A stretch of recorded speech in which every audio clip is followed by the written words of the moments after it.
Well, I think all of us have probably had to talk to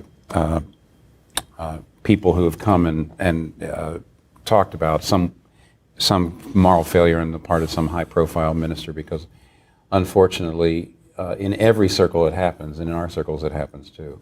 I usually say, I start this way, I said, don't start to get disillusioned about leadership or institutions or even the church. Get disillusioned about human nature, and you're a human being too. In other words, don't say, that's those leaders. No, that's those humans, and you're a human too. And see what you're capable of. So the first thing you should do is look to yourself and let it humble you. I would say the second thing is, yes, be careful about idolatry of Christian leaders. We tend to swing back and forth between a kind of idolatry, almost, being too adulatory towards somebody who is your hero, your spiritual hero, too much. And then if the person messes up, then moving back and saying, see, they're all a bunch of frauds, when actually there needs to be, neither cynicism nor idealism. But especially when somebody falls, you ought to look at your own heart. There's a John Newton letter somewhere on that where he does that. And he says, look at your own heart. You're made of the same stuff. It's human nature. It's not that pastors are all frauds, but human beings are capable of this. It's on the front of human beings being capable of this. In more recent days, I've sometimes tried to show that very fine human beings became responsible for Auschwitz. And we are no different from those human beings and no different from ISIS fighters in principle.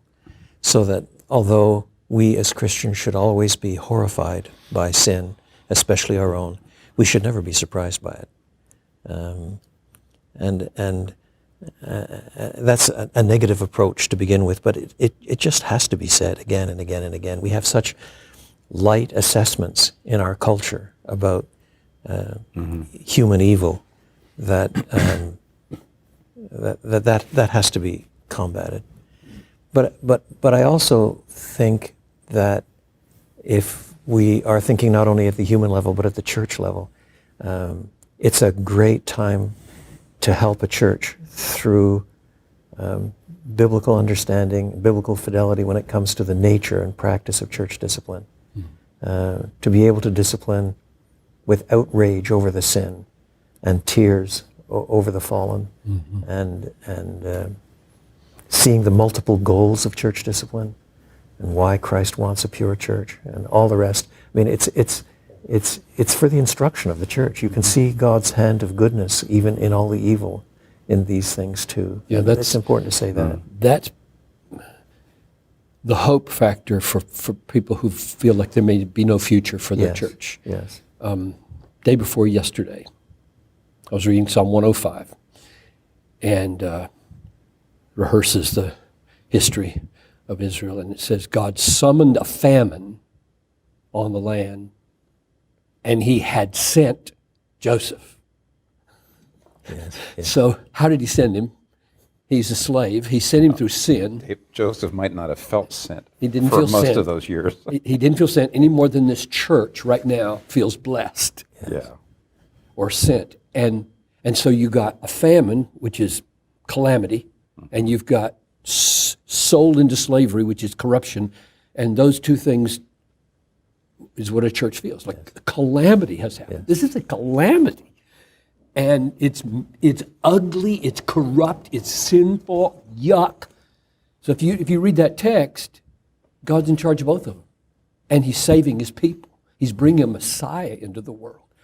So those are the kinds of passages, I think, that I'm going to take a church there and say, right now, this just feels like calamity and corruption. It's not only calamity and corruption. Get the big picture. So experientially, that 1993 thing at Bethlehem, we lost 230 people over a moral failure of one of our staff. We didn't grow for 4 years, flat. And I would say to a church, be patient. Accept the discipline. God is spanking you. He is. It's a Hebrews 12 spanking. Everybody in the church is implicated. We just tried to humble ourselves right under the mighty hand of God, saying, if you would be pleased, bring us out of this, but we're in no hurry to escape your hand of discipline. Let it have its full purifying effect upon us. So patience and hope. That psalm is nicely summarized in Genesis 50, 19 and 20. Yes. You intended it for evil, but God intended it for good. Yeah. And would you agree that you could write that as a banner over everything Scads and Satan scads, a does? biblical passage. Everything Satan does. Yeah, that's right. That's Satan exactly right. meant it for evil, and God meant it for good.